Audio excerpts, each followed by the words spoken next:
आगम आवाज कानों पड़ी।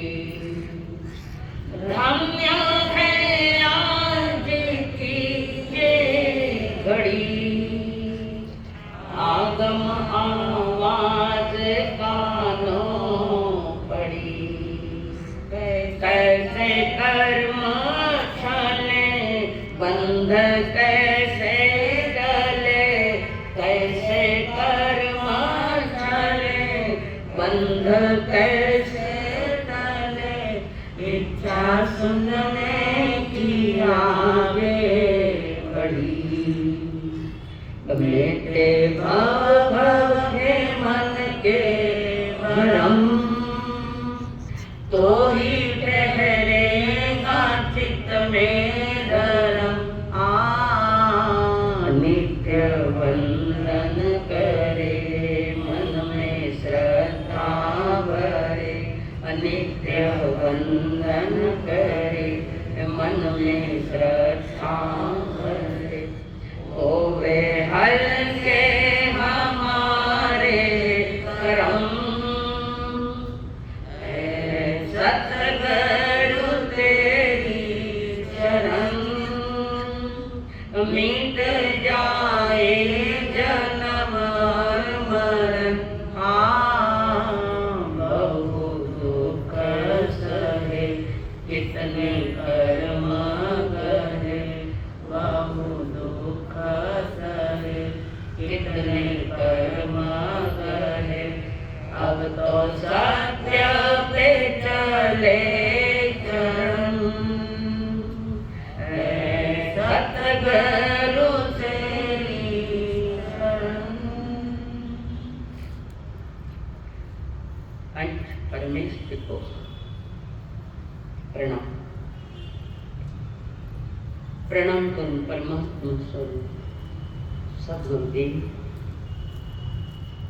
संयमी जीवन के सहयोगी साथी मंडल, जिन्होंने जीवन दिया, सांस दिया, हाथ दिया। अनंत अनंत उपकारी परम पूज्य आदरणीय श्री अम्मा जी महाराज साहब, जिन्होंने हमारी उंगली थाम कर हमें सद्गुरुओं के चरणों में समर्पित किया। अनंत अनंत उपकारी मेरे संसारी स्वर्गस्थ पिताजी एवं स्वर्गस्थ माता जी, परमात्मा महावीर जी की अंतिम वाणी सुनने के लिए आई हुए देवांग, आप सभी के भीतर में विराजमान भगवान आत्मा को मेरा प्रणाम है। पावापुरी का अंतिम वर्षावास है, जीवन का उत्तरार्ध है। देही भी अब अंतिम देही है, उसके बाद कोई देही उनके पास नहीं है। और छात्र नमो सिद्धांत पद को प्राप्त करके उम्र 72 साल की है प्रभु की। लाखों के जन्म मेदिनी के बीच में परमात्मा ने जो वाणी फरमाई, अंतिम वाणी, उत्तर अध्ययन उसका नाम है। उत्तरार्ध, उत्तराध्ययन यानी उत्तरार्ध है। देशना का भी उत्तरार्ध है, जीवन का भी उत्तरार्ध है, काया का भी उत्तरार्ध है। और मौसम भी सुहावना है, नक्षत्र की नक्षत्र ग्रह सारे ऊंचाई पर है, उत्कृष्ट उस समय खिले।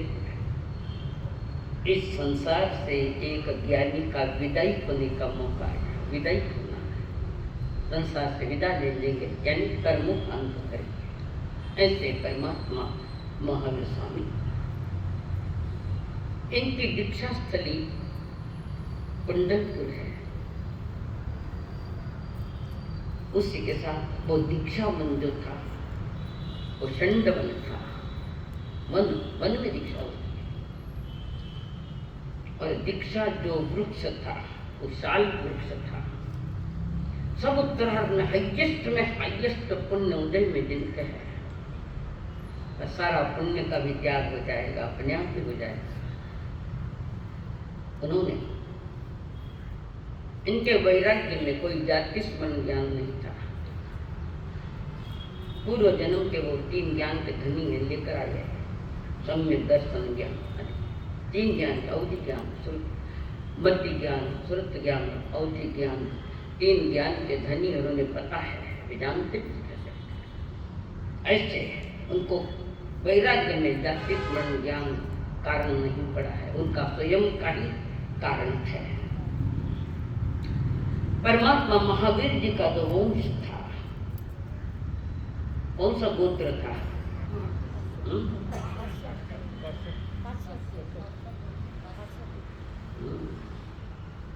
गोत्र काश्यप था। वंश कौन सा था? गोत्र तो काश्यप पर नाथ, नाथ ये नवनाथ है ना, ऐसी परंपरा के है।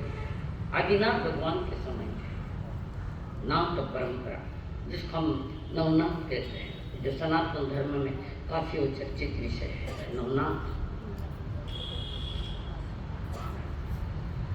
और चंद्र प्रभा पालकी में वैष्णव दीक्षा लेने निकले हुए है प्रमुख वर्धमान निकला है। हजारों के जन्म में दिन में उनकी यात्रा निकल रही, वैराग्य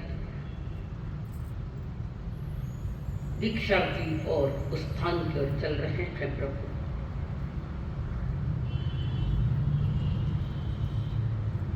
और अपने जीवन का भी उत्तरार्थ है और देशना का भी उत्तरार्थ है।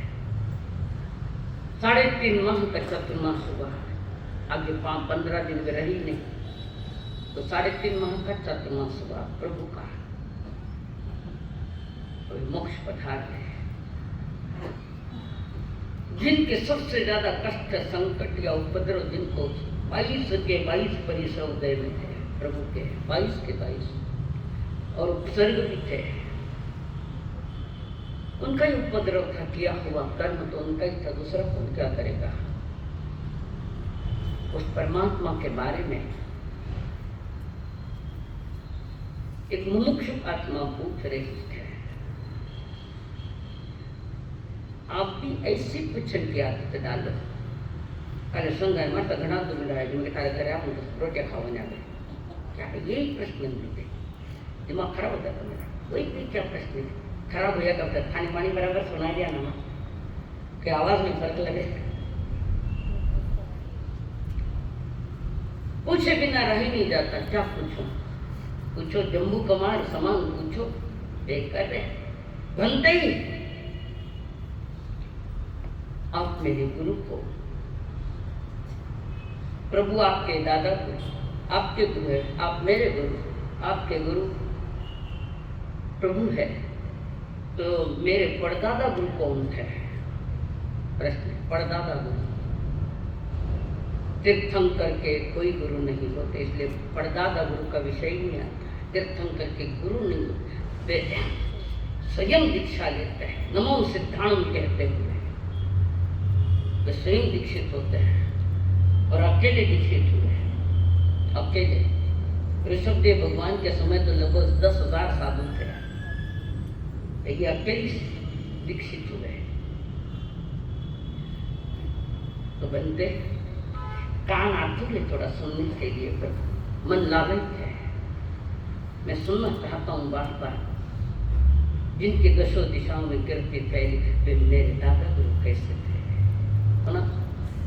और सुधर्मा स्वामी मुस्कुराते हुए कह रहे, अहो आर्य जम्बू पची सणम समणा महाणाय गारिनो या प्रतित्याय एकैने कर्तव्य तममाहु आवेनि संसौ समिक्खयाय कामं शनानां सादर्शनं श्रेष्ठिनं कामनाय सूयसराय ज्ञानसिनो विकुजहानयनम् आसुयम्बुनिचानि सन्तं हेर्नेसे कुसले मयसि अनन्तनानि अनन्तनं दशसिनो जपपयसि सजानयिदमञ्जलि उद्धम हेयं दिव्यं दिशासु तसाय जेठावर जयमान सैनिक निश्चय समित वने दिवेव धर्मं समयुक्ता सेतवनसि अभिगुणानि नीनामन्ते धीमन्ते अनुत्तरे सब जगत्सि विजं गन्धा अर्पिते अभयगणां ते भूरि वने अनि आचारि ओंतरे निज अनंत चक्रु अनुत्तरं तपयितुर्येवा अवयो यदि देव समं भगासे अनुत्तरं तममिनन्दिनानां नेयमुनिकासो आसुपन्ने दिव्येव देवान् महानुभावे सहस्रनेय ते पण नया अभय सागरे वा महोदरी वाणी अनंत पार मनाई देवा अक्षाय मुखे सखे देवा देवी ये नाम परिपूर्णविये सुगंध देवा नमस्कार बसते सोरा वासी मुदागरे से विदाय ने को पुनः होवे स्वयं सहस्रान उजयनानम तिकंद के पंड कवे जयते तेजो ने नव नव से उद्धु से दोवेत सहस्रमे उठे नवे चित्तई भूमि पंडिये जन्म दिया हम परिवर्तयति हे मोहने भवनतने अंजन रति वेदे से पवये सर्वमहात्मगा से विरायते कंचन मंडलम अनुसरे गिर सुवधु के गिरि वरे से करे ओम मय मजमे कृष्ण गंधे पनाय के सूर्य सुतरे एवं सूर्य सुवरने मनोरमे गए अंतिमा सुदर्शन देवते सगीर सपौ चैमा तो पवये केतो में समणे नाय कुंडे जाई सोदंसन आनसी गिरि वरे वानि सहायानं गुरे सटे वरायता तो हमें से जब कोई बनने मोहि नमते तमदाओ पर अनंतरं धन मोहि दैता अनंतरं दान वरमियाय सुसुख सुखम अपगत सुखम संकित एकंत वदात सुखम अनंतरं परममयसी अशेष कमं सविसोहिता सिद्धि गई साई मानंत पते नाय रसिले न यदसने रुखे सुनाए जसामली वार श्री रति जय सुवर्ण वने सुमानंद नमः सेतम नामे रसिले यदुनिपन धन्य मसला अनुतरे मुतलो दान महानुभाव वने सुमानंद नमः सेतम एवं मुनिनाम अपरि नमः जात स्वयंभो उदयन सेते नागे सुवादन नमः सेते ओ देवा हते श्री राम नमो नारायण शिवो ज्ञानं शैलान गंगा पक्के सुभागर वेवे देवे निवान वादे निनायक जोय सुनाए जय विसते ने गोपे सुभाज अरिंदमा कते न सेते जदंग के इसी न सेते दवदमा नाना सेतम अभयपयानं सच्चे सुवाहन वचम वयते तवे सुवा उत्तम ममतेरं लोकुत्तमे समणे नायकुते कीन सेता लसतमा सभा सुभमा सभा सेत निमान सेता जसवदमा नायकुता परमतेना उडो मेदुनै विकय के नसने मुवय आत्मन तरेम समुद्रं महामोगम अभयं करे विरे अनंत चतु ओम समानंद दैव मायं लोकं जौतम अजतदो हे आनिवंता रामय श्री नको वही पावन कारवे किरिया किरियम ज्ञानवायम अन्ना ज्ञानम पड़यतथा सेतो वायम यमेता उवटिये संयमति हराय सेवा ज्ञायते साराभिवतम भुवानं दुख भयतया लोकं विदिता आरंभारं च सर्वं बहुवानि यतोवान् स्वचाय धम्मं अयन्तवास्यं समाधियं अटपदो वसुतम् संसतमानाय जनानां विदे विवाहविसन्ते किन्देव देवान्माहुसन्ति देवी अर्जुन गाथा 25 नंबर 5 नंबर वाली शेष वदंसी अभिभूजनानि वीरं गंदे भीमं प्यप्पा अनुत्तरे सव जगन से विजम ग्रंथा अतिते अभय अणा अहोवार्य जम्बू स्वामी मेरे गुरु जो अंतिम तीर्थंकर है वे मेरे गुरु सर्वज्ञ सर्वदर्शी थे यानी केवल ज्ञान और केवल दर्शन से केवल ज्ञान में सारा लोक का लोक समा जाता है। लोक असंख्यातर अलोक अनंत है, सारा लोक का लोक समा जाता है। कैसे?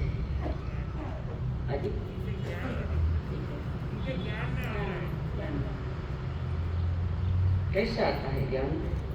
आप ज्ञान तो आपके पास भी है, हमारे पास भी है, नहीं खाली ज्ञान नहीं कहा जाता, अनंत ज्ञान है। तो अनंत में अनंत समा जाता है, अनंत ज्ञान। केवल ज्ञान अनंत अनंत यानी जिसका कोई अंत ही नहीं, अंतहीन जो है वो ज्ञान प्रभु के पास है, केवल ज्ञान, अनंत ज्ञान। थाना 5 पदारी वंदना में जो 12 गुण बता कुछ अनंत ज्ञान से बोले, अनंत कैपेसिटी अनंत को प्राप्त करने की, अनंत को जानने की पूरी कैपेसिटी, ज्ञान अनंत है, अनंत में अनंत समा जाता है। तो वे अप्रतिहत केवल कर्म परिवहन होने का कोई कारण नहीं, अप्रतिहत है। उसके साथ निर्दोष चारित्र पालन वाले हैं, निर्दोष चारित्र। तो निर्दोष चारित्र उनके पास कहां से आ गया, थोड़ा तो बताना पड़ेगा। चलिए बोलो, निर्दोष चारित्र है।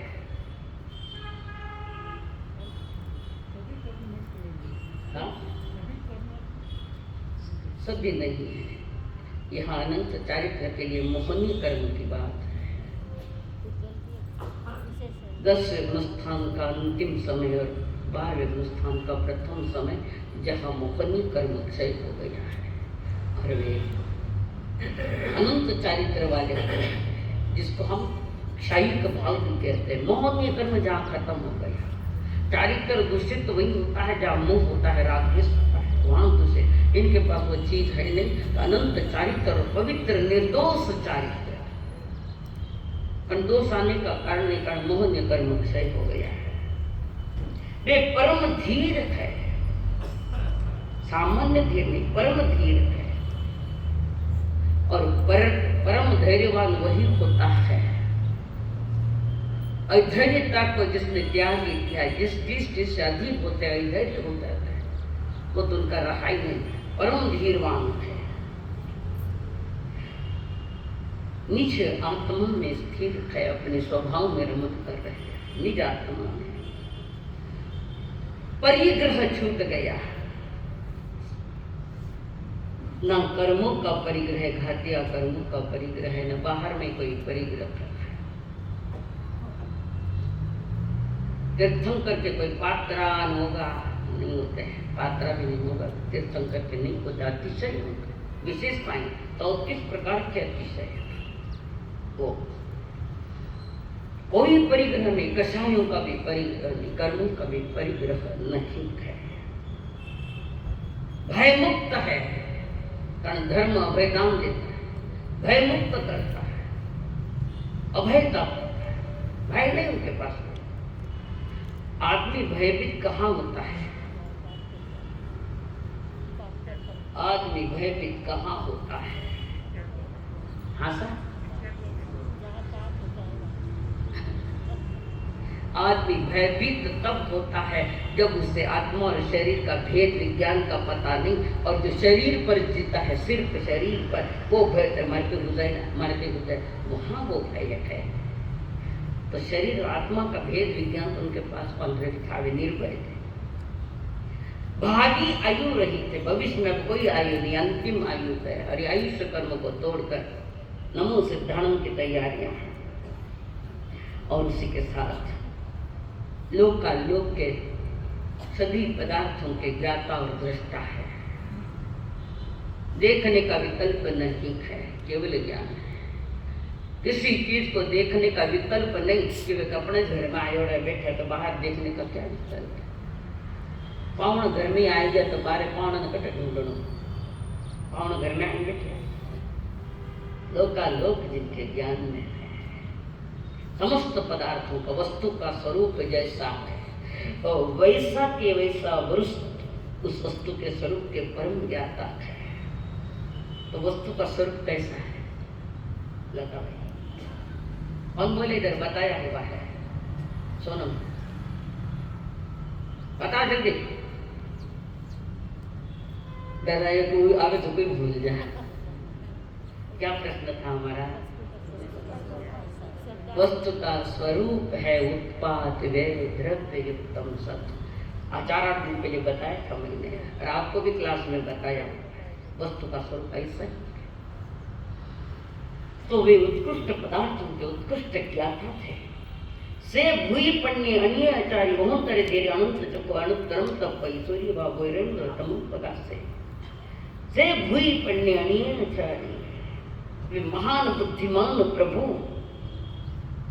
अप्रतिबद्ध विहार कहीं रुकावट नहीं है, विचरण चलता है। 4 मास चातुर्मास काल मात्र एक थे, 4 मास एक जगह, बाकी विचरण चलता है। दिशा तय नहीं किस दिशा में विचरण करना, कोई तय नहीं, जिधर रास्ता दिखा उधर चल दिए। संसार समुद्र से तैरने वाले हैं। ये संसार समुद्र जिसको हम कहते हैं, मेरे भीतर में एक महान संसार बैठा है, समुद्र बैठा है, कषायों का, कर्मों का, अनंत अनंत कर्म हमारी आत्म प्रदेश में पड़े हुए हैं। तो उन कर्म के संसार में या भव संसार उससे तिरने वाले कर्ण अब केवल बंदे के मोक्ष से जाने की बातें हैं, अंतिम बात। और उसके साथ परमार्थ के परम अर्थ निकालने वाले, आत्मा का स्व पर का परम अर्थ निकालने वाले थे प्रभु। अनंत ज्ञान जिनके पास है, केवल ज्ञान, वे ज्ञान पक्ष में सूर्य के समान है। संसार में जितनी उत्कृष्ट से उत्कृष्ट उपमाएं है, सारी उपमाएं यहाँ लाकर रखी। संसार में सर्वश्रेष्ठ उपमाएं उससे उपमेय किया है। आप सूर्य समान तेजस्वी हो। वैरोचन एवं वैरोचन अग्नि, एक प्रकार की अग्नि वैरोचन, अग्नि के समान अज्ञान रूपी अंधकार का नाश करके ज्ञान का प्रकाश कर रहे हैं। चारों तरफ ज्ञान ही ज्ञान फैला है, जिनका रोशनी की रोशनी, ज्ञान की रोशनी है उनके पास, कारण अज्ञान पास में है ही नहीं। ज्ञानावरण कर्म पूरा क्षय भी हो चुका है, तो ज्ञानावरण कर्म पड़े, अनंत अनंत पर्दे पड़े, तो सारे पर्दे निकल गए हैं। चारित्र धर्म उत्कृष्ट के साथ ज्ञानावरण कर्म क्षय, दर्शनावरण कर्म क्षय। तो आत्मा पर जो जो आवरण पड़े, उन सारे आवरणों को निकालकर निरावरण हो गई हमारी आत्मा, निरावरण, आत्मा पर कोई आवरण नहीं। ऐसे बने के साथ स्वयं प्रकाशमान है और जगत को भी प्रकाशित कर रहे हैं, देश न देकर, केवल ज्ञान के बाद। ऐसे अहो मुमुक्ष जम्बू स्वामी आपके द्वारा गुरु जी ऐसे थे। अब उसके आगे चल रहा है कंपील केवली 8वां अध्याय। कंपील केवली, यहाँ पर जो नाम निर्देशित किए जाते हैं उसमें बता रहे हैं इस अध्याय का नाम कापिल्य है। नाम 2 प्रकार से रखे जाते हैं। निर्देश, कोई विषय संकेत है, विषय को लेकर कोई संकेत होता है तो उस अनुसार नाम रखा जाता है, उसके आधार पर। और निर्देशक यानी वक्ता के आधार पर, तो यह कापिल्य है, कंपिल केवली। तो इस अध्याय में निर्देश कपिल है, इसलिए उसका नाम कापिल्य कर दिया है। व्यक्ति के नाम के आधार पर इसका नाम रखा गया, जैसे नमी राजरसी व्यक्ति के नाम पर है, तो यहाँ कापिल वो ब्राह्मण था, उसका नाम कपिल था, तो उसी के नाम पर इस अध्याय का नाम कापिल्य रखा है। हाँ चलिए आगे 8वां कापिल्य नामक 8वां अध्याय। अधूरे असा संयमी संसाराने दुःख पौराये चिन्नाम नित्यकांतम कमयं देनाम दुःखं न गच्छेजा विजयितुको सजगम न सिने संचित विजा असिने सिने करें दोषभाव पवसे मुचे विकु तो दान दंसन समगो ये निश्चय सर्व जीवानम तेसी विमुखन ठाये भासे मुनिवर रुगे मोह सर्वं गंतम कनं च विपजे ताहले विको तबेसु काम जायसु पार्श्वमानो न विपयिताई भोगनिश विसर्जन विसन्ने ये निश्चय बुद्धि वच्चते वारे मंदे अग्नि मुले बच्चे मत्स्यावकाल खेलम में दुपरिचय में कामा नौ सुजा अधिक पुरी से असंति सुबह सहु जे तरंति अंतरम वणियावा समनामो एगे महिमाना अनन्यायंता मंदा निरयं गच्छन्ति बाला पावयन्ति नहु पानवं जमं दाने मुच्यते कायं सब दुकानम एवं आयम अकायम जेहिम इमो आसाहु धम्मो परंतु पाणेनाई व्यवाईचा से समीति उच्चैताई सहोसे पाव कमं विचाई उत्तमवथलाओ जगनिसे निश्चय भुईं तसबा नामे थावरेंच नो ते सीमा रमे दंडम मनसा वैसा कैसा सेवा शुद्धिशनाम नचानम तत्थवेज विकुअपानम जाए घास में सिजा रस विद्यना सिया भिकाए पंतानि सेव से विद्या सिया पिंडम पुराण कुमासम अदूदु मुख संपुला गुंबा जगन ठाय निसे में मंतु जे लक्षणंच सुवेनंच अंगविजंच जे पौंजंती नहुते समना उच्चंते एवं आयजेव कायम इह जीव्यम अनियमिता पभट्टा समाहिजोयेन तेम का अति काम भोगरस विद्या उपवज्जंती आसुरे काय तत्तुल्य ओठिता संसार भो करू अनुपर्यंतयंती बहुकमलेवा निद्दालेव निदानम भोगी होई सुद्धुला तेते कर्षणम जो इमम नोयम परिगुणम दलेते एकस तेनावी सेन संतोषे ईको दुक्करे इमे कामा जहाँ ना हो तहाँ न हो भवते दो मास कम कर्जम कोडिये विनय नित्यम नो रख शिशु विद्या गंधवच्चास नेगचित्तासु जावपुरी संपन्न पिता केनंति जावदासे नारी सुनो विद्या इति विपजय अनगारी धम्मं चिपेजन नच्चा तत्थविद्यो विद्को अपानम ई एस दम्मे अखाए कविरेणं च विशुद्धपन्ननं तरि नित्य कायन्ति तेसिम आराह्या दुवे नगतिदेमी। हाँ, इस अध्याय में परमात्मा ने जो फरमाया है, लाभ लाभ से लोभ बढ़ गया, कपिल ब्राह्मण इसे समझ गया, बार बार खुद में पछताया, परिणामों से शुद्ध बनाया। 500 चोरों ने महाव्रत धारा, ज्ञान चक्षु दिए खोल, मानव उत्तराध्ययन को खोल, मानव उत्तराध्ययन को खोल। चरित्र नायक कपिल जी, जिसके पिता कपिल के पिता राज दरबार में राज पुरोहित थे, अनेक विद्याओं के वे ज्ञाता थे, अनेक विद्या में तो नहीं बहुमान कपिल जी के पिता को मिला था।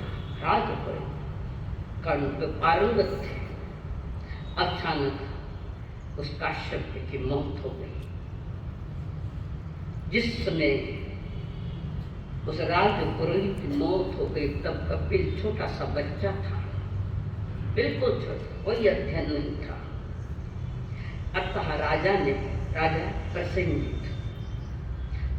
प्रसेनजीत ने राजपुरोहित का बच्चा छोटा देखकर किसी दूसरे ब्राह्मण को राजपुरोहित को नियुक्त कर दिया, और वो नया जो नियुक्त किया राजपुरोहित वो उनके घर से जा रहा था। उनको देखकर कपिल की माँ रोने लगी, वो विधवा माँ रोने लगी। तो कपिल ने पूछा, माँ क्या हुआ, क्यों रो रही? छोटा बच्चा है, छोटा बच्चा। बड़ा होते ही पूछेंगे, ये छोटा बच्चा पूछ, माँ रोने का कारण क्या है? बेटा, जैसे ये राजपुरोहित राज दरबार में निकला, ऐसे ही तुम्हारे पिता राज दरबार में जाया करते थे, ठाट बाट से जाया करते थे। राजा भी उनसे बड़ा प्रभावित था बेटा, और अब उनका तो निधन हो गया है माँ, अब क्या करें? माँ कहती, अगर तू होशियार होता, थोड़ा बड़ा होता, तुझे ही राजपुरोहित पद मिलता, अपने घर से छोड़ गए। तब कपिल ने कहा, माँ मैं सारी विद्याओं को प्राप्त करूंगा, पारंगत हो जाऊंगा हर विद्याओं में, मैं भी पढ़ूंगा, मैं भी राजपुरोहित बनूंगा। यहाँ तुझे कोई ब्राह्मण पढ़ाएंगे नहीं, तुझे बाहर जाना पड़ेगा। कारण राजपुरोहित जो उसके पिता थे वो दाद दरबार में महान सम्मानित थे, राजा के द्वारा भी सम्माननीय हुए थे। इस कारण अन्य जो पुरोहित है वे तेरे पिता से ईर्ष्या करते थे। तो अब वे तो चले गए, पर वो तुझे नहीं पढ़ाएंगे, वे ईर्ष्या थे वे लोग, तुझे दूसरी जगह जाना पड़ेगा।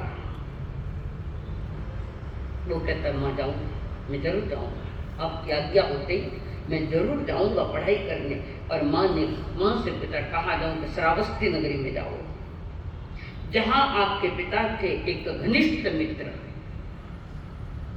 श्रावस्ती में है, इंद्रदत्त उपाध्याय जिसका नाम है, उनके पास तू चला जा, वो तुम्हें पढ़ाएंगे। उनकी दोस्ती गजब की दोस्ती थी, जरूर पढ़ाएंगे वे। कपिल केवल माँ का आशीर्वाद लेकर मन से निकला है, श्रावस्ती चल रहा।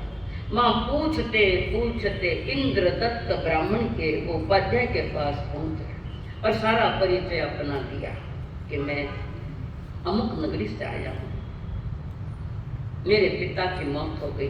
पहले वो राजपुरोहित थे प्रसिद्ध के दरबार में, और उनकी मौत हो गई है। और मेरी माँ खूब रोई, कारण उसकी जगह, पिता की जगह किसी दूसरे राजपुरोहित को राजा ने जगह दे दी। हालांकि ये परंपरा से हमें ही मिलनी थी, पर पढ़ा लिखा नहीं तो तुम्हें तुम्हारी माँ ने यहाँ भेजा है, सारा बता दिया। सब वृत्तांत सुनाने के बाद वो इंद्रदत्त बड़ा प्रभावित हुआ। इंद्रदत्त दोस्त का ही बेटा था, बहुत प्रभावित और कहा ठीक है, भोजन की व्यवस्था वहाँ कर दी उनके यहाँ। उससे प्रभावित हुए इंद्रदत्त ने उसके भोजन की व्यवस्था वहाँ के शालिभद्र कोई वणिक है, ब्राह्मण वणिक यानी व्यापारी, उस व्यापारी के यहाँ सारी भोजन की व्यवस्था करा दी। और विद्या अध्ययन के लिए वह इंद्रदत्त उपाध्याय के पास जाता, भोजन करने के लिए वह वणिक के पास, और अध्ययन करने के लिए उपाध्याय इंद्रदत्त के पास आता। और इसी बीच भोजन के लिए जो प्रतिदिन भोजन बनाता शालिभद्र, उस श्रेष्ठी ने एक दासी नियुक्त की थी इसके भोजन के लिए, कि रसोई बनाने के बाई को एक दासी को लगा दिया। अब वो वहाँ भोजन करता है, और दासी वहाँ दो विरोधी तत्व आ गए एक जगह, और उस कपिल को दासी के साथ प्रेम हो गया, और वो उसको दासी को चाहता है, पत्नी बनाना चाहता है। प्रॉब्लम आई है, और कारण धीरे धीरे उनका परिचय बढ़ता गया। परिचय दासी का और कपिल का परिचय बढ़ता गया। इसलिए मैंने कई बार कहा, अति परिचय और अति परिग्रह पतन का कारण है। अति परिचय भी पतन का कारण है, और आज तो बहुत ही हो रहा है, आप स्वयं अनुभव कर रहे हैं। तो वहाँ पर उनका इतना ज़्यादा परिचय हो गया पास में, और एक दिन दासी ने कपिल से कहा, शादी कर ली उन्होंने, आप तो मेरे लिए सर्वस्व हो। क्या हो गई? मेरे लिए नारी वही होती है जो अपने पति को धर्म अनुष्ठान में ले आती है, धर्म स्थान में लाती है, प्रयास करती है। और कभी कभी पुरुष भी धर्म पत्नी को समझाता है चलो। तो यहाँ पर उसने कपिल को कहा, मेरे लिए आप तो सर्वस्व हो, मैं मानती, ना आपके पास कुछ है ना मेरे पास भी कुछ है, हमने शादियां तो कर लिए, पर संसार कैसे चलाएंगे, पैसे नहीं। तो वो कपिल कहता है, कहाँ जाऊँ पैसा लाऊं, कहाँ जाकर लाऊं मैं पैसा, कहाँ मिलेगा मुझे, कहाँ नौकरी मिलेगी। तब दासी ने कहा, इस नगरी का जो राजा है, श्रावस्ती नगरी का राजा, जो सबसे पहले ब्राह्मण दर्शन देता है, राजा को सबसे पहले जो दर्शन देता है, एक स्वर्ण मुद्रा राजा उसको देता है, सोना देता है, सबसे पहले आगे जो। तो दासी ने बात रखी। अब वो दासी में मोहित हुआ है, तो दासी जू के यूज करे नहीं, दासी तो बहुरानियां हो। तो वहां पर ठीक है, मध्य रात्रि में निकला, मेरे पहले कोई चला नहीं जाते। मध्य रात्रि में स्वर्ण मुद्रा लाने के लिए गया, राव अंधेर है, और एक पुलिस ने देख लिया उसको, ऐ चोर। उसको लगा मध्य रात्रि में चोर होगा, कौन तो कहाँ जा रहे हो? कपिल ने कहा, मैं राज दरबार में जा रहा हूँ, जो पहले ब्राह्मण सबसे पहले जो दर्शन देता है उसको एक स्वर्ण मुद्रा देता है, तो मैं उसके लिए जा रहा हूँ। उसकी बातों में सच्चाई थी। जो झूठ बोलता है ना, उसका चेहरा ही बता देता है कि झूठ बोल रहा है। ना सत्य छिपता है ना सत्य छिपता है, तो प्रकट होना ही ना, चेहरे के आवाज से पता चल जाता। तो वहाँ पर वो उसको खेल किया। फिर वो रात दरबार, पुलिस भी गई रात दरबार में। महाराज ये रात्रि में, मध्य रात्रि में घूम रहा था, मुझे तो लगा ये चोर है, पर उसने ऐसा कहा। फिर राजा ने सारी बात पूछी, सारी बात उसने जैसे थी वैसे कह दी कि मैं एक स्वर्ण मुद्रा लेने के लिए आया। आप जो ब्राह्मण पहले दर्शन देता है उसको आप स्वर्ण मुद्रा एक देते हो, इस आशा से आया, क्योंकि मैं इस नगरी में नया हूँ, मेरे पास कोई कमाई जैसा साधन नहीं है। राजा के जब बात रखी, कपिल से बात रखी, और राजा बड़ा प्रभावित हुआ। और राजा ने कहा, कपिल जी तुम्हें जो चाहिए मांगो, कितना चाहिए, क्या चाहिए, जो मांगो सो मैं देने को तैयार हूँ। और कपिल एक कमरे में गया, क्या मांगू राजा से। जैसा जैसा लोभ बढ़ता गया वैसा वैसा कपिल की मांग बढ़ती गई। ये मांगो, वो मांगो, वो मांगो, वो मांगो, सब मांगो। सोच लिया कि जब राजा ही खुश है तो सारा राज्य ही मांग लो। अभी राजा को बताया तो नहीं है, पर कपिल कहता है कि राजा ने मुझे सहूलियत दिया, जिसका मतलब ये थोड़ी कि मैं सब मांग लूं। लोभ बढ़ता गया, जैसे लाभ बढ़ता है वैसे लोभ भी बढ़ता है। कारण लोभीड़ो तो जाने अमरे मारी काया, लोभीड़ो तो जाने अमरे मारी काया, थोड़ा रे जीवारे कार काई जोड़े माया, थोड़ा रे जीवारे खातिर काई जोड़े माया। जीवन थोड़ा ही है, अब थोड़ो के तो वही ठाको नहीं, न थाने न मने। मुझे भी मालूम नहीं थोड़ा है तो कितना है, थोड़ा थोड़ा कर कहना तो। और वो कपिल सोच रहा है, राजा ने मुझे इतनी मुभा दी और मैं मांगता मांगता वहां तक चला गया। इतनी मेरी अज्ञानता से मेरी आत्मा भरी। पश्चाताप होने लगा कपिल को।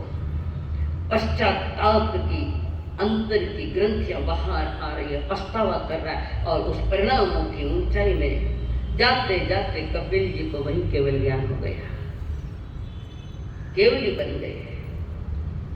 किया तो कुछ नहीं, अंतरंग परिणामों में सारा खेल चलता है। और जिन धर्म अंतरंग परिणामों के साथ चलता है, अंतरंग परिणाम अच्छे है तो बाहर में क्रिया और व्यवहार भी अच्छा है, और अंतरंग परिणाम में बिगड़ा हुआ है तो बाहर में भी वैसा ही होगा। बाउडी में जैसा पानी होगा वैसा ही पानी बाल्टी में आएगा। अंतरंग और बहिरंग जहाँ दोनों का मिलन होता है वही परमात्मा का वितराग मार्ग है। और वहां पर राजा ने पूछा, बोलो क्या चाहिए। कुछ भी नहीं, मुझे वो मिल गया जो जल्दी मिलता नहीं, वो मैंने पा लिया और महारत ले लिए। कपिल ने निकले, जंगल में चोर मिले बहुत सारे, वो वहां से निकल गए कपिल जी महाव्रती बनकर, और जंगल से जा रहे तो वहां 500 चोरों के एक पल्लीपति मालिक और सारे 500 चोर उन्होंने घेर लिया। देखा ये मुनि है, ये साधु है, उनको कहा थोड़ा उपदेश दो ना हमको भी, हम कहाँ गलतियां कर रहे हैं, कहाँ हमारे भूले हो रही, थोड़ी हमें भी उपदेश दो। चोरों ने घेर लिया, और केवली भगवान उनको कोई नहीं मार सकता, कारण अंतिम देय है। बाहर के केवली भगवान के लिए बाहर के कोई निमित्त नहीं पड़ते, उनका तो निर्माण होना है। वहाँ आसाता वेदने का कोई विषय नहीं, या कोई उनका मर्डर कर दे होता ही नहीं है, कोई सांप काट ले, कोई जानवर कुछ कर, तीर्थंकर के लिए ये होता ही नहीं। वो अपने आयुष्य उम्र के साथ निर्वाण को प्राप्त करते, तो उनको सारी बातें समझाई 500 चोरों, और उस केवली की वो वाणी जिनवाणी वो प्रदेश सुना, सुनकर सारे के सारे चोर प्रभावित हुए, और ऐसे प्रभावित हुए कि 500 जनों ने दीक्षा ले ली, 500 जनों ने। तो इस अध्याय का खास अर्थ है कि ज्यादा लोभ में मत जाओ, सब पापों का बाप है ये लोभ, सारे पापों का बाप। 18 पाप स्थान है, सबका बाप है, कारण ये लोभ का उदय परे से ये तो अग्निस्थान तक है। लोभ का उदय पाप बोलो, दशम सूक्ष्म संप्राय अग्निस्थान, जिसका सूक्ष्म संप्राय यानी कैसा है, लोभ का उदय ठेठ वहां, और छोटा सा है संजलन वाला, पर वितरागता को रोक रखा है, जीव के वितरागता को, इतनी ताकत उसमें। तो कपिल ने जैसे अपने परिणाम बदले और केवल ज्ञान पाया है, वैसे आप भी प्रभु की वाणी सुनकर अपने परिणाम बदलो। जो गलत आदतें है, व्यसन है, त्याग करो इनके, तो जीवन का उद्धार होने की संभावना कम से कम सामान्य श्रावक बन सकोगे। हाँ सर, अगला 9 नमीपोच्या आचरण चैवुन देव लगावो वनी मानस में लोकमे वसंत मोहनिचम सन सरई पोराणी चाई चाई सरते भयम ससुदे अंतरत में पुटम तवितुरज अभिनिकमन्यन मेरया सो देवा लोक सरसे अंतवर गवरे भये मुंजतिन मेराय बुद्ध भोगे परिचयी मिहिलम सपुरचरमयम परमोरहम च पर्यंचवम चिचाभिनिकंतो एकत्य मैडे भयम कोलाहल भूयम आसे मिहिलाय पवयंतमी तयाराय ऋषिम्नमी अभिनिकमंतमी आबुतिम रायचन पवचथानमुत्तमं सपमहानरुवेनम इममयन भगवी किन्नव अचि मिहिलाय कोलाहल संकुला सुवंते दारुण सतसा पासा येसु गियसुय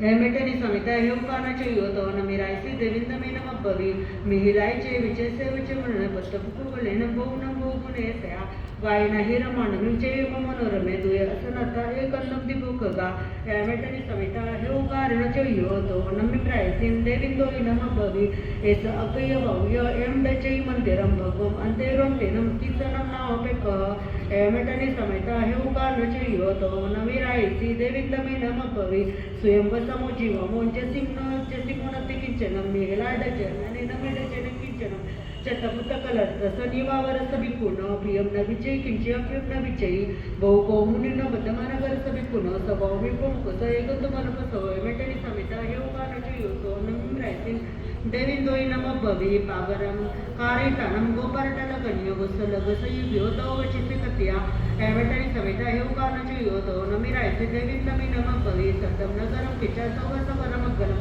कंटिन्यूमना पागरम दिकुतम तो पदन सेंदनु परकम ची किचा जीवम ची इडियम सया दीम चकेन कचा सचेन पलिमंतय तो नारन जतन मृत मुखमुखं च मुनिविके संगो भावपुरी मची हेमेटनि समिता हे उपानचु योतो नमिरायसि देविंदोई नम भवी पासैकारी तरंग गोबद्धमान किया नहीं बालक पुया तो वचिसे कत्या हेमेटनि समिते उकारणाची योतो नमिरायसी देविंदाइन भवी संतन खलुस कुणे चमुके कुणे गरम जत्ते वगंतुमिच्छेचा तत्तकुवेचे सासयम हेमेटनि समिता हे उकारणाची योतो नमिरायसी देविंदाइन भवी आमोसे लोमारे गंटी भे तक्करे नगर संख्य मुकावून तो वचिसे कत्या हेमेटनि समिते उकारणाची योतो नमिरायसी देविंदाइन भवी संते मनुसे विचार दंड पौंजे अकानत गुंचेसी मुचे कारोचनो हेमेटनि समिते उकारणाची योतो नमिरायसी देविंदाइन भवी जे की पत्वा तुझे नानामंती न राहिवा वसेते ठावी तानम तो वचिसे कत्या हेमेटनि समिते उकारणाची योतो नमिरायसी देविंदाइन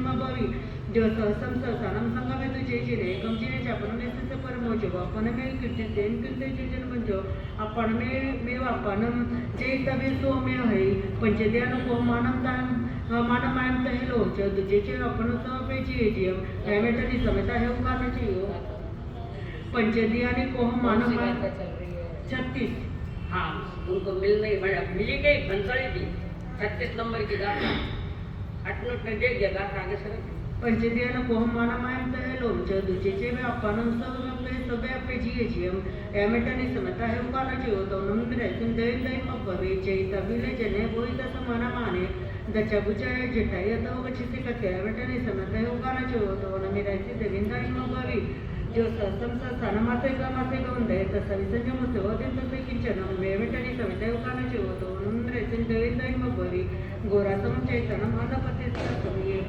उपसरो भवै मोनिया हिबा हेमेटनि समिता हे उकारणाची योतो नमिरायसि देविंदाइन भवी मासे उज्जुबालु कुसंगति कुचे न सोसुया काय दमस कलम बसलसे हेमेटनि समिते उकारणाची योतो नमिरायसि देविंदाइन भवी हिरण सुवन मनिसं कसं दुसंचवान कसंचवटे तानंत वचिसे कत्या हेमेटनि समिते उकारणाची योतो नमिरायसि देविंदाइन भवी सुवर्ण रूप सुपवयसी अवकेल असंख्या नरसलुदस नदे किंची इच्छा अवस समानसया पोडिसारी जवाची हिरण बस पेयबिस पडी पुन्नम नाल मेघस ई विजतम च अक्षरे एवटरी सविते उपाना चोदोनम नृत्यं जयंतैर्म भवि अक्षरकम उदय कोई जैसी प्रतिभासन से कमे प्रतिथि संकमे नवियवंसी एवटरी सविते उपाना चोदोनम निरैति जयंतैर्म भवि सलम कामा विसम कामा अतिरिक्त कामा कामे पते मन अकामा जंती दुखी एवैसे कोई मानेनम अहमा गई माया गई पड़ी कौलगो दुहो भयम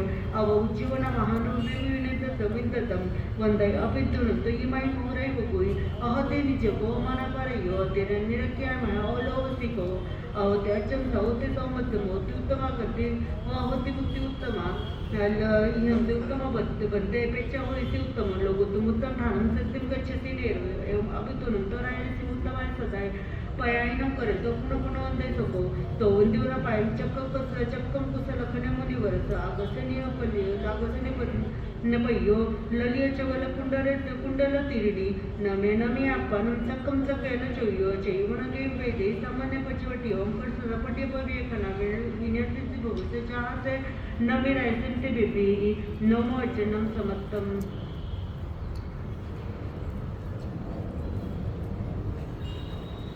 दावज्वर ने नमी को जगाया आत्मबोध से सत्य को पाया ब्राह्मण रूप में इंद्र में आया मन का संशय सब है मिटाया आध्यात्मिक मेरू के आगे कंकण का क्या मोल मानव मुद्रा जयन को खोल मानव मुद्रा जयन को खोल। बारे भावना में एक भावना है एकत्व भावना इन्हीं का उदाहरण दिया है। ये राजर्षि है नमी राजर्षि ये ऋषि बन गए राजकुमार के राजा ऋषि बन गए। इनको प्रत्येक बुद्ध से भी जाना जाता है 4 प्रत्येक बुद्ध हुए हैं और ये 4 भगवान महावीर के समय हुए हैं 4 उसके पहले अनंत तीर्थंकर उनके भी कोई हुआ होंगे कि जिनको वैराग्य में प्रकृति निमित्त बनती है प्रकृति और नमी राजर्षि ये राजा है। कथा बड़ी लंबी चौड़ी है इतना समय कभी नहीं है। तो नमी राजर्षि जो राजा है असाता वेदनी का तीव्र उदय है सारी शरीर में अंगार आग बने जिसको दाह ज्वर कहते हैं बीमारी 16 राजरोग है 16 राजरोग है। कितना ही कुछ भी करो वो अपना हट नहीं छोड़ती जो राजरोग है। अरे राज रोग को जीतने का मार्ग है परमात्मा का वितरागता का मार्ग है। 16 राजरोग जो है जिसका वर्णन आचार्य सूत्र में आया हुआ है। ऐसे शरीर में लगभग 6.5 करोड़ बीमारियां लगभग 6.5 करोड़ दवाइयां भी उतनी हुई एलोपैथिक नहीं आयुर्वेदिक दवाइयां आई उसकी। तो नमी राज को बेचैन है किसी वैद्य को बुलाया वैद्य ने देखा इनको दांत ज्वर है उन्होंने स्पेशल चंदन दिया जिसका नाम है बावनिया चंदन बावनिया चंदन है 40 मन उबलते हुए तेल में 1 बूंद डालते हैं ठंडा हो जाता है तेल 1 मन तेल में किन क्या 1 मन कितना किलो है अली याद है तो भाई मन बिन सब चले गए तो 1 मन 40 किलो 1 बूंद हो तो वो चंदन तैयार किया है वैद्य राते का इनको घिसो उनको रानी को कहते हैं घिसो चंदन को। इधर तो 2000 की आवाज आग और इधर चूड़ियों की आवाज इन दोनों से परेशान हो गए नमी राजर्षि। इधर गाह ज्वर भी है और इधर चूड़ियों की आवाज। उनके हाथों में कांच की चूड़ियां है कारण कांच की चूड़ी सुहाग का चिन्ह है सोने की चूड़िया सुहाग का चिन्ह नहीं इसलिए मैं बार बार टोकती हूँ कि कांच की चूड़ी पहनो कांच की चूड़ी पहनो। बार बार बोलने के बाद मारा सा है दट्ट जी बार गई कि जेब में रख देने पे थैली में रख दे नहीं कांच की चूड़ी। तो आवाज बहुत आने लगी चूड़ियों की और नबी जी कह रहे मुझे बहुत आवाज आ रही, मैं परेशान हो रही, आवाज को बंद करो, पहले ही मैं बीमार हूं और ये खनखनाट की आवाज मुझे सहन नहीं हो रही। सभी पत्नियों ने सारी चूड़ियां निकाली एक एक रखी। पहले कह रही सुहाग का चिन्ह इतिहास है ये कहा हमारा। उन्होंने ये बात संकेत दिए इसमें एक एक चूड़ी रखे चंदन घिसने लगी। नमी जी ने पूछा, पति ने अपने पत्नियों से पूछा अब आवाज बंद हो गई क्या कारण है? तो उन्होंने कहा जिसके कारण आवाज होती उस कारण को हमने खत्म कर दिया, यानी चूड़ियां निकाल दी, एक एक चूड़ी सुहाग की रखी, एक एक चूड़ी, सिर्फ एक चूड़ी हाथ में, इस हाथ में, इस हाथ में एक। वो तो निमित्त पड़ा है, कर्म बराबर खेल खेलता है, उनको बाहर में निकालना है, संसार से बाहर निकालना है। तो कर्म की सिचुएशन जो है ये वन सिचुएशन है, किसको कब उदय में आना है वो बराबर होता है काम। और वहां पर एक चूड़ी करता रहा, एक में आनंद है, एक में आनंद है, अनेक में दुख है। दो या दो से आगे इकट्ठा हुए के दुख है, एक में चिंतन चल रहा चलन का अंदर से। और उसी समय उन्होंने निर्णय भी लिया था कि ये सूर्योदय के पहले पहले ये बीमारी अगर मेरी दहाजर की चली जाएगी, मैं परमात्मा के मार्ग पर महाव्रती बनकर चल पड़ूंगा। संकल्प किया, संकल्प बनाए, मरने के सारे इरादे आज जीने के काम आए हैं। नया जीवन शुरुआत हो। सवेरे सवेरे नमिराज से उठे, कई रातें बिताई जिसमें नींद नहीं थी, परिजन सारे बैठे एक इसमें कि कोई किसकी बीमारी नहीं ले सकता। हाँ बाहर से उपाय दे सकते हैं पर बीमारी तो कोई नहीं ले सकता, जिसकी उसकी असाधा का उदय है। और नमी राजऋषि ने जो निर्णय लिया, संकल्प किया, संकल्प बनाए और सवेरे एकदम फ्रेश में कोई बीमारी नहीं रही। कारण एक ही दवा है इस संसार में बीमारियों को मिटाने की, वो है वितराग मार्ग का पथ। वो धर्म सारी बीमारियों को खत्म कर सकता है, उसमें ताकत है धर्म में। और फिर सारी पत्नियां खड़े, आज बहुत अच्छी नींद आई है, ऐसा फ्रेश लग रहे हो आज, कहा जब नहीं तो मैं मसाला पड़ा दूध नाश्ता वास्ता लेकर आता हूँ, लेकर आती हूँ। पत्नियों ने कहा माँ के लिए बेटा खड़ा थे नाश्ते लेने गर्म दूध, पापड़ में तेरो साग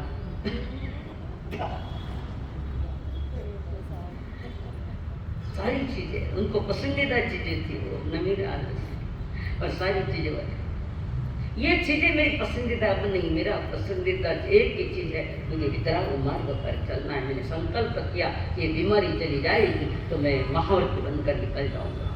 सबने समझाया, पत्नियों ने समझाया, माँ बाप ने समझाया, सबने समझाया। जो स्वयं समझाया उसको बाहर वाला नहीं समझा सकता। जो स्वयं अपने भीतर में समझ गया है कि ये आनंद का मार्ग, ये दुख का मार्ग, कितनी रात्रि रहा जो उसमें लिखा पीड़ित, कितना ही चंदन लगाया गया। वहाँ एक ही सोल्यूशन है, परमात्मा का मार्ग, वितराग का मार्ग, चाहे बनो श्रावक चाहे बनो साधु, यही मार्ग है, परमानंद का मार्ग। बीमारियां मिटाने का ये मार्ग है। सारी बीमारियां, हम सारी बीमारियों से ग्रसित है, अंदर भी बीमारियां और बाहर भी बीमारियां। और उसने निर्णय ले लिया और वो निकल पड़े हैं। इसकी चर्चा देवलोक में गड़बड़ हो गई सारी। देवलोक में देवलोक इंद्र जान गए कि वो राजर्षि राजा नमी राजा मिथिला नरेश ये दीक्षित हुए हैं, इन्होंने दीक्षा ली। तो ब्राह्मण का रूप लेकर आए हैं और 10 प्रश्न पूछे। 10 इंद्र को ब्राह्मण का रूप लेकर जो आए थे उन्होंने 10 प्रश्न पूछे और कहा महाराज मिथिला नगरी में कोलाहल मचा है, खूब कोलाहल है, आप दयालु हो, इसे शांत करके फिर दीक्षा ले। तो मेरे कारण कोलाहल नहीं है। इंद्र को नमी राजर्षि कह रहे मेरे कारण कोलाहल नहीं है। उनका कोलाहल इसलिए है कि अब हमारा क्या होगा। घर में कहते हैं अब मानो कई कोई रहा ये तो कोलाहल जो मिटेगा नगरी में, राजभवनों में चल रहा है, तूफान उठा है, मेरे कारण नहीं, वो मोह से ग्रसित लोग है।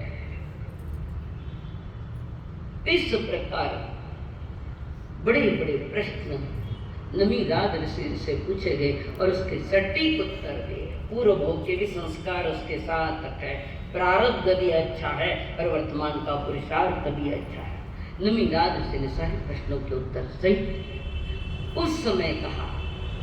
ब्राह्मण असली रूप लेकर खड़ा हो गया है। अहो तेजिज्यो कहो, अहो मानो पराजियो, अहो निरक्रिया माया, अहो लोभो वसी को। आपने सबको जीत लिया, क्रोध को जीता, मान को जीता, माया को जीता, लोभ को भी जीता, चारों ही कसायों को आपने जीत लिया है। धन्य है आपकी साधना। हम तो आपकी परीक्षा लेने के लिए आए थे और आप 100 आउट ऑफ 100 में चले गए। इतनी आप परीक्षा में पास हुए। धन्य है आपके साथ। और इंद्र देव ने उनके अनुमोदन की है। ध्यान नमीराद से की मार्फत से जो कहा गया है, एक आध्यात्मिक स्तर बताया है और श्रवण संस्कृति के जो त्याग की बात रखी है, श्रवण संस्कृति के जो का त्याग से और ज्ञान से है, सिद्धांतों से है, ये उन्होंने दिखा दिया और राजमहल छोड़कर निकल पड़े, उनके ज्ञान में आ गया था। तो इस प्रकार इस अध्याय में, 9वें अध्याय में परमात्मा ने एक पात्र लिया है, चारित्रात्मा नमीराद ऋषि। उनके नाम से ही, उनके ही नाम से ही अध्ययन का नाम पड़ा है नमी प्रवज्या। यहाँ प्रवज्या शब्द है, पूर्व की बातें नहीं बताई है, अतीत की बातें नहीं बताई है। तो नमी जी जो प्रवज्या ले रहे हैं, संयम ले रहे हैं, दीक्षा ले रखे है, वहां से ये घटना काल चालू होता है। ऐसा नमी प्रवज्या के नमी संयम ले रहा है, उसका नाम रखा नवी प्रवज्या। प्रवज्या यानी दीक्षा लेना। और तो जिसने दीक्षा ली तो उस चारित्रात्मा का नाम नमी है और दीक्षा ले नमी प्रवज्या। इस प्रकार इसका नाम रखा गया है। धूमपत्रक नामक 10वां अध्ययन। धूमपत्रे पंडित जहानी बड़ी राय गणना से एवं मनोयान जीव्यम समय गोयमापमय कुसज्ञ जाओ सुबंधे तोन चिते लंबमान है एवं मनोयान जीव्यम समय गोयमापमय इतर में आवे जीवी बहु पचवाय है विउनाय रहे पूरा कर्म समय गोयमापमय। जरा जल्दी हो रहा है क्या? शब्द समझ में आ रहे हैं शब्द आप लोगों को? कारण आप लोगों को पूरा भी तो करना है। दुल्ले करुण मानस भवे चिर कारणे सब पाणी गाढ़ाएगा कमनो समय गोमापमय पुरिकाय में गो को सजीव समसे कालन संकायम समय गोमापमय अवकाय में गो को संजीव समसे कालन संकायम समय गोमापमय तेवकाय में गो को संजीव समसे कालन संकायम समय गोमापमय वायुकाय में गो को संजीव समसे कालन संकायम समय गोमापमय मनसिकाय में गो को संजीव समसे कालमहंतम तुरंतम समय गोमापमय बेंदिकाय में गो को संजीव समसे कालम संकित समय समय गोयमापमये ते इंद्रिय काय में गो को संजीव समसे कालम संकित समय समय गोयमापमये चौरिंद्रिय काय में गो को संजीव समसे कालम संकित समय समय गोमापमये पंचेंद्रिय काय में गो को संजीव समसे सत्तर भाव करने समय गोयमापमये देवे नेरे आई गो को संजीव समसे एक भाव करने समय गोमापमये एवं भव संसार संसार स्वासेकमय जीवोपमय बहुधा समय गोयमापमये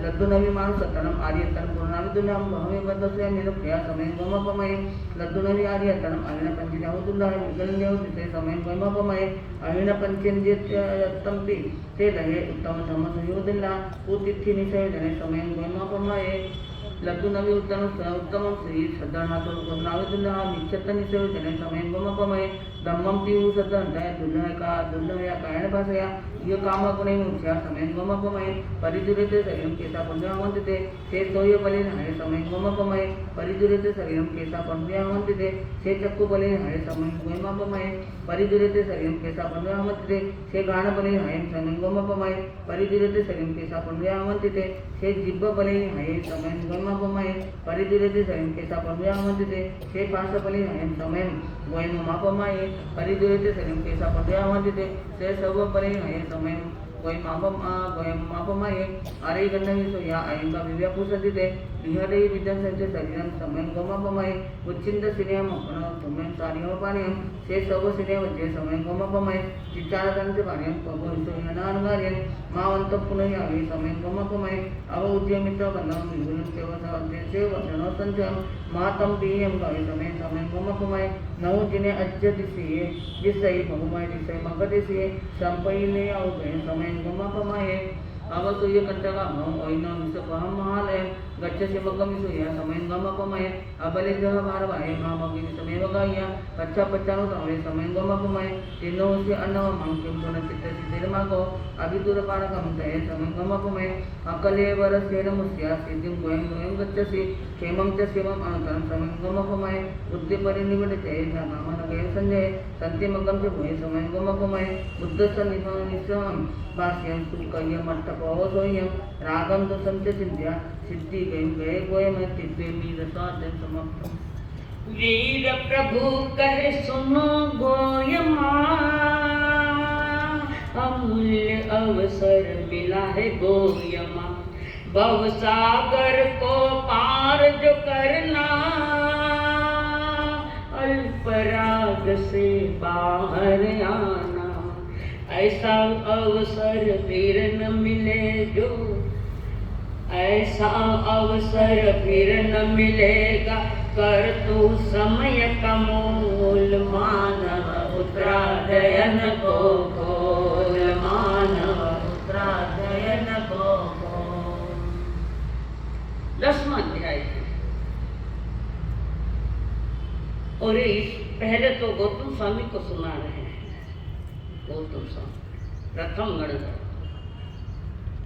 प्रथम शिष्य 14 गुरु के ज्ञाता 4 ज्ञान के धनी मति श्रुति अवधि और मनन और 4 वेदों के भी पाठ्य है वे उस गौतम जी की ओर इशारे कर रहे क्यों कि गौतम जी को भगवान महावीर के प्रति अत्यंत राग था। भले ही वो भगवान के प्रति भी राग क्यों न हो राग तो आगे लगाएगा भले वो अशुभ हो चाहे पर अशुभ से बाहर निकाले संसारियों का राग से छुड़ाने के लिए देव गुरु धर्म का आधार आपको दिया गया है। उनके साथ रह कर उनके साथ भी अगर राग हो गया ये तुम्हारे वितराग मार्ग रुक जाता है यहाँ पर। तो गौतम स्वामी को प्रभु के प्रति अनुराग था। 1 मिनट के लिए 1 सेकंड समय के लिए छोड़ने को तैयार नहीं कभी गुरु को नहीं छोड़ा। वो समय देखो और आज का समय देखो थोड़ा सिंगड़ा आ जाओ कि न्यारा हो जाओ नहीं सिंगड़ा फूटे साबुनी में खुद ने समझे में बहुत होशियार हो गया। गुरु होशियार नहीं है तो भी गुरु है वो कारण वितराग के मार्ग के लिए जानकारी देने वाला कौन होता है। कौन बता रे बात गुरु बिना कौन बता बड़ा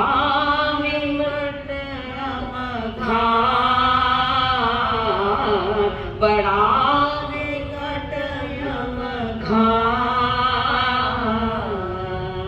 कौन बतावे बात गुरु बिना कौन बतावे बात। दीक्षा लेवे तो घणो भी नहीं बता मार जोड़ो कोई भी नहीं बोले और बात में कट जाएगा कि नहीं। और जो गुरु की अवहेलना करे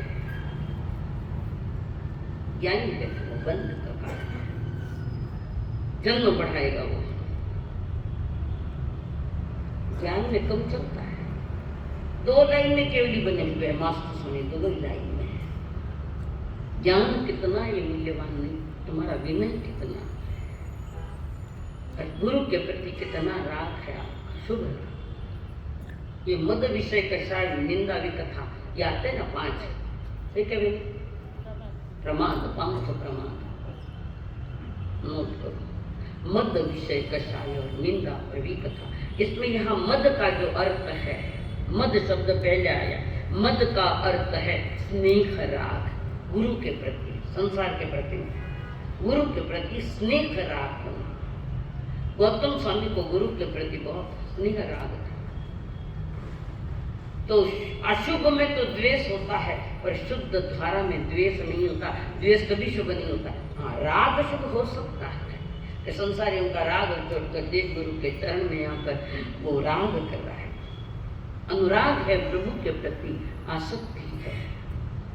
एक प्रभु के प्रति आसक्ति है तो वितरागता हृदय केवल ज्ञान रखता है। प्रभु फरमा रखे थे, एक बार नहीं, इस अध्याय में 36 बार भगवान महावीर ने गौतम स्वामी से कहा, अहो आर्य गौतम, समय एक समय मात्र का भी तू प्रमाद मत कर, गड़बड़ हो जाएगी। वो क्या नहीं, बाकी बात मन मत करो, थाना कदमा को उतरना को मैं 3 काल में जोर नहीं बोल रहा, यही बैठे।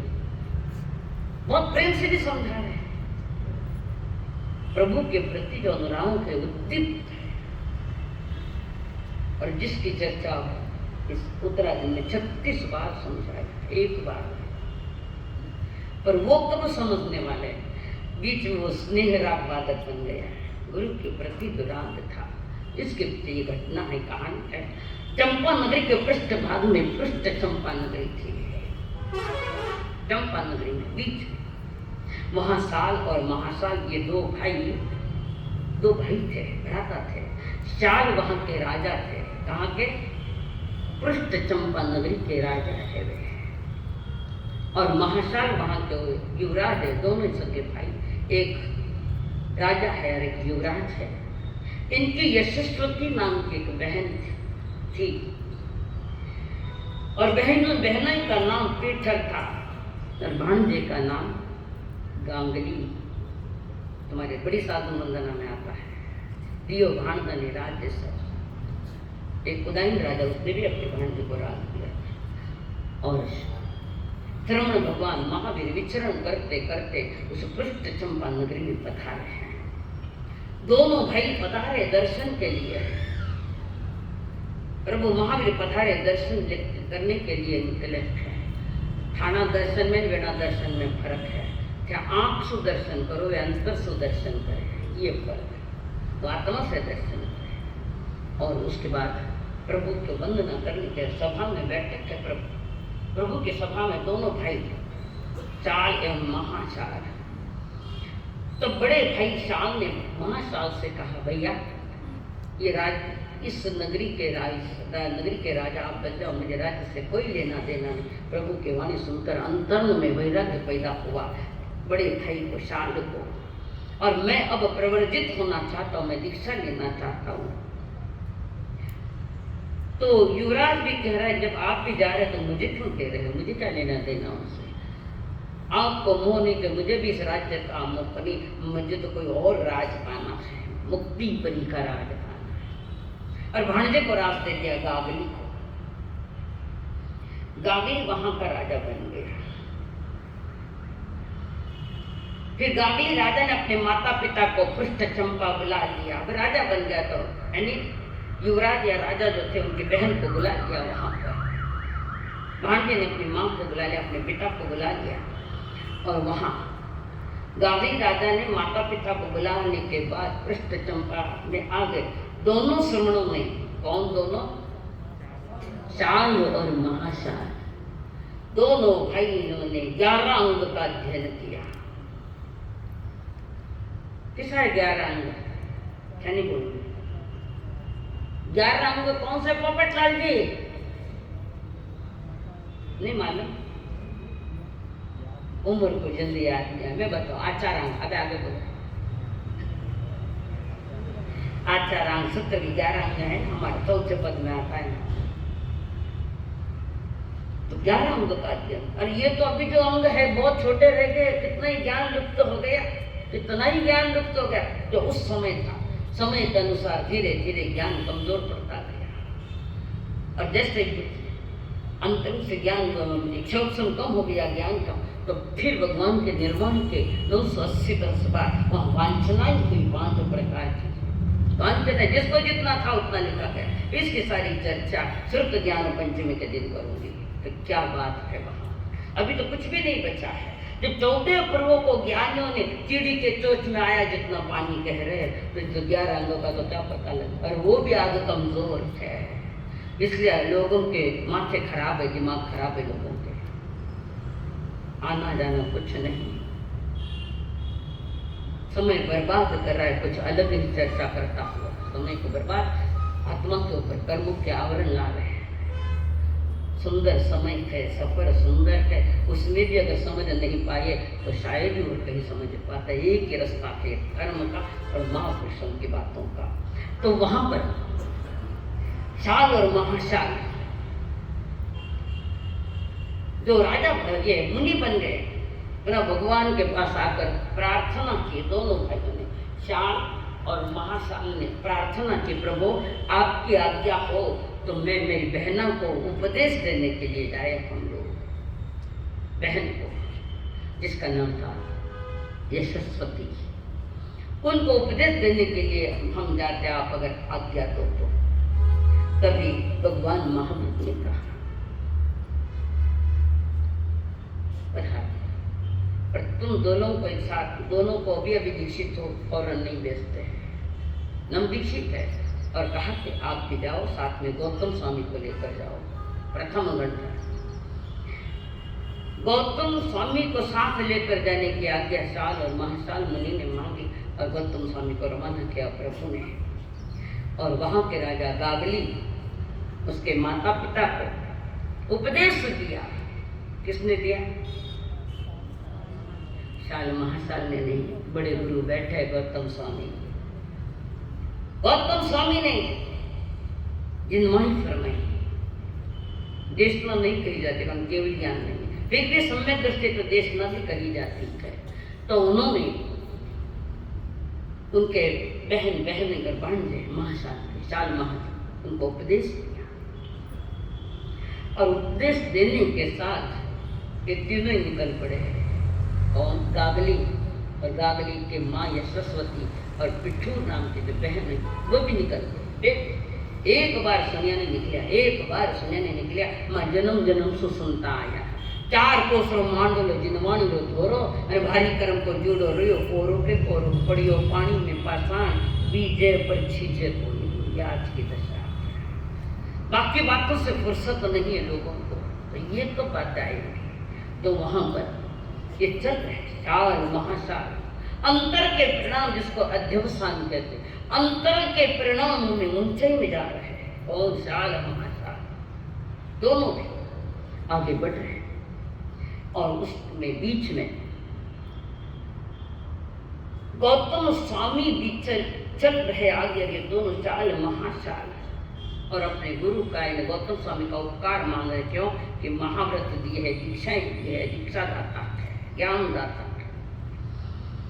और ये जब चल रहे हैं तो शाल और महाशाल के अध्यवसान परिणाम हाइएस्ट में जा रहे हैं, तो केवली बन गए। गौतम स्वामी रह गए, केवली बन गए शाल और महाशाल। और ये दोनों ही जब समोसर में प्रभु के स्नायक हैं तो केवलियों के सभा में जाकर बैठ गए। कौन? शाल और महाशाल केवलियों के सभा में जाकर बैठ गए। गौतम स्वामी ने कहा, मुनि, दोनों ही मुनियों को कहा, मुनिराज वो सभा केवलियों की है, आप वहां नहीं बैठना। भगवान महावीर जी ने कहा, गौतम जी वो बराबर बैठे हैं केवली की सभा में। क्यों? उनको दोनों को केवल ज्ञान हुआ। तब झटका लगा गौतम स्वामी, मेरे पीछे से अभी आए, मेरे पहले मुफ्त केवली बन गए। प्रभु मैंने क्या पाप किया, मुझे केवल ज्ञान नहीं, मैंने ऐसा क्या गुनाह किया? प्रभु मुस्करा रहे हैं। गौतम स्वामी तो सब मारा लागू आया हूँ, केवली बन गया और मैं भी भटक तो रही हूँ। प्रभु हंस रहे और प्रभु गौतम स्वामी से कहा, अहो कोई माँ, अहो आज मैं तुम्हें बार बार कह रहा हूँ, मेरे प्रति जो राग है वो राग छोड़ो, अनासक्त भाव में चलो, केवली बन जाए। केवल ज्ञान मन नहीं सके, केवल ज्ञान। मैं तो आपके चरणों से दूर नहीं जाऊंगा, नहीं मिला तो नहीं मिला, केवल ज्ञान से भी महान आप हो। ये अल्प ज्ञान की दशा है गौतम स्वामी की। 14 का ज्ञान भी अल्प गिना जाता है, केवल ज्ञान महान है। मुझे नहीं चाहिए केवल ज्ञान, मुझे आपसे दूर मत करना। अब प्रभु समझा रहे, नहीं समझे कि उनका गुरु के प्रति जो राग था, युष्ट में था, भले ही पवित्र, पर राग तो राग है, बंधन का ही कारण है बहुत। और उस समय कहा था गौतम स्वामी शाल महल के अशांत मुक्त महाशास्त्र के लिए तो बराबर बैठे, और तब इनके दिमाग में ये बात आई, पीछे से आकर एक योगी बने प्रभु। 36 बार नहीं, एक बार नहीं, 36 बार बताया है।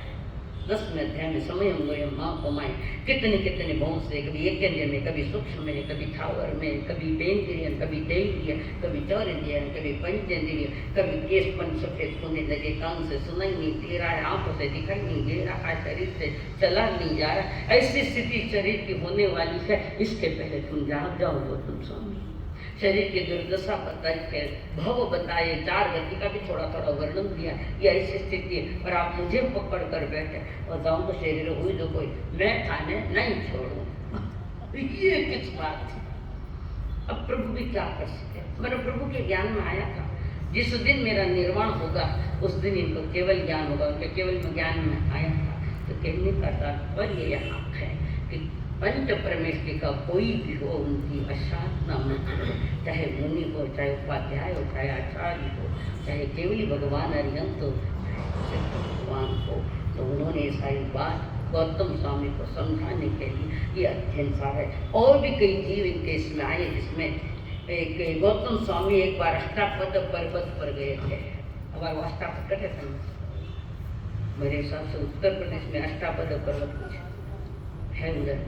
तो वहां पर पंडित दत्त और शैवाल नामक 3 तापस थे, और तीनों ही तापस 500 शिष्यों के साथ महाभयानक तप कर रहे थे। कोई शैवाल खाता, कोई गंदी चीज खाता, पालना करता, हरियाली, कोई फ्रूट खाता, कोई शैवाल खाता, कोई कुछ खाता। तापस थे, जैन मुनि नहीं थे, भयानक तप करते।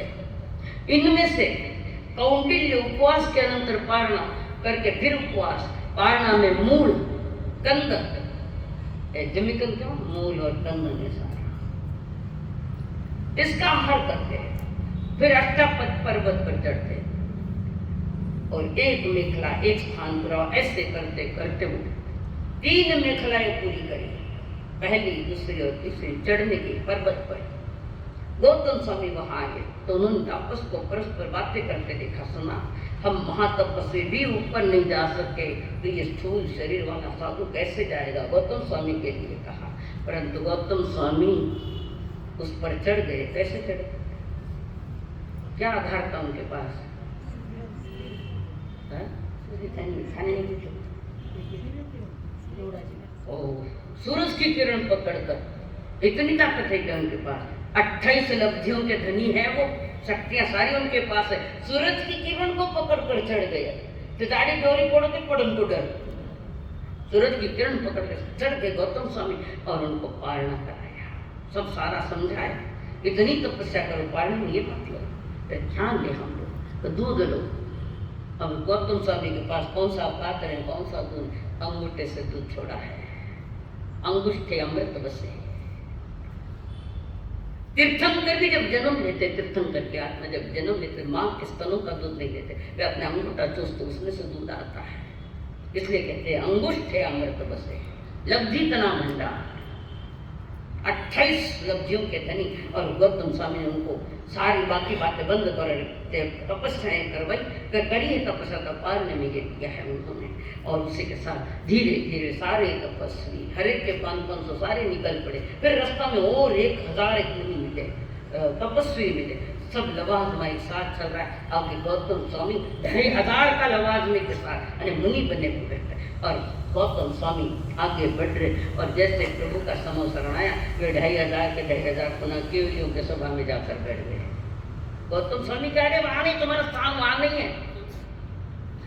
थाने बताओ, थाने जगह न बनूंगा के बराबर बैठो। ये स्थान गौतम स्वामी की उनका साधना मत करो, वे केवली है, वे अपनी सभा में बराबर बैठे हैं। केवल ज्ञान है उनके पास, टिकट बराबर है, तो जिसका टिकट है वही जाकर बैठ गए। गौतम ने, प्रभु ने कहा साधना मत करो, क्यों? और उद्रिक्त हो गया कि मेरे पीछे से आकर सारे केवली बन गए और मैं ऐसा ही रह गया। समय गए माफ हमारे गौतम स्वामी, समय मात्र का भी तुम प्रमाद मत करो। हर समय इतना ही मौलिक है जितनी गैयत है, और आने वाले प्रत्येक समय मौलिक है, कीमती है, कोई कम नहीं, कोई ज्यादा नहीं है। अपने समय का ख्याल रखो, संकल्प हो हमारा